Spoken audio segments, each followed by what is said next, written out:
अस्सलाम वालेकुम। आयत नूर थेरेपी किसी भी बीमारी या सेहत के लिए आप ये थेरेपी 15-20 या जितना भी आपको वक़्त मिले रोज़ाना करें। आयत नूर जो कि सूरह नूर की आया नंबर 35 है, अल्लाहु नूरुस समावाति वल अर्द, वो पढ़ते हुए अपने हाथों और उंगलियों को मिला लें।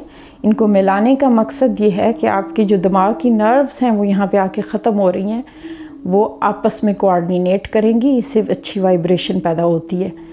आप एक ही दफ़ा वो आयत पढ़ेंगे, उसको पढ़ने के बाद हाथों को रगड़ लें और फिर दोनों हाथ आंखों पे रख लें। आप कुछ पढ़ने की ज़रूरत नहीं है, लेकिन आप कुछ पढ़ना चाहें तो पढ़ सकते हैं। सिर्फ तसव्वुर ये करें कि अल्लाह का नूर आपकी आंखों में दाखिल हो रहा है और अल्लाह का नाम या बसीर उस पर फोकस कर सकते हैं। फिर हाथों को उठाए बग़ैर खींचते हुए कानों पे ले जाएं और 2 मिनट के लिए यहाँ रखें। हर पॉइंट पे कम से कम 2 या 5 मिनट तक आप ये हाथ रखें।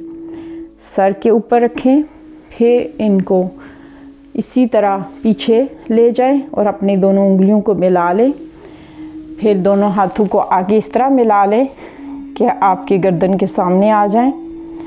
फिर अपने दिल के मकाम पे, फिर अपने सीने के ऊपर, फिर पेट के ऊपर और फिर वो जगह जहाँ रीढ़ की हड्डी ख़त्म होती है वहाँ पे हाथ रखें 2 मिनट।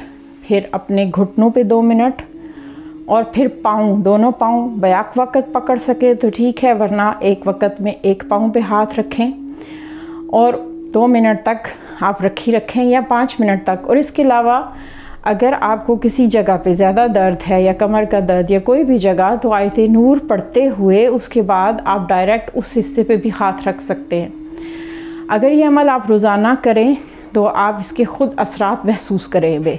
अगर आपको ख़दशा है कि आपके ऊपर नेगेटिव एनर्जी है, आपके अंदर नेगेटिविटी है या असरात या नज़रेबाद या हसद, कुछ इस तरह की बातें, तो ये थेरेपी उनकी क्लेंजिंग के लिए बहुत मौसर साबित होती है। 21 दिन तक ये अमल करें, इंशाल्लाह आपको शिफा होगी। बहुत शुक्रिया।